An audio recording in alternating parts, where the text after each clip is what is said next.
ব্যর্থতা কিভাবে সফলতা আনে? যখন আমরা কোনো কাজে ব্যর্থ হই, তখন আমরা সেই কাজের সাথে সম্পর্কিত বিভিন্ন দিক সম্পর্কে জানতে পারি। এই অভিজ্ঞতা ভবিষ্যতে আমাদের সঠিক সিদ্ধান্ত নিতে সহায়ক হয়। ব্যর্থতার মুখোমুখি হয়ে আমরা ধৈর্যশীল হওয়ার গুরুত্ব বুঝতে পারি এবং কঠিন পরিস্থিতিতে স্থিতিশীল থাকার ক্ষমতা অর্জন করি। ব্যর্থতার পরে আমরা নিজের কাজ এবং আচরণ বিশ্লেষণ করি। এটি আমাদের নিজের ভুলগুলো খুঁজে বের করতে এবং সেই ভুলগুলো থেকে শিখতে সাহায্য করে। যখন আমরা একটি পদ্ধতিতে ব্যর্থ হই, তখন আমরা নতুন পদ্ধতি এবং সমাধান খুঁজে বের করার চেষ্টা করি।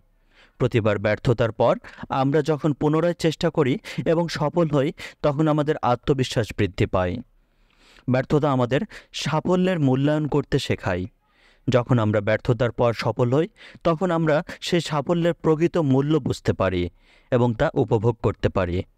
ব্যর্থতা কেবলমাত্র একটি সাময়িক অবস্থা।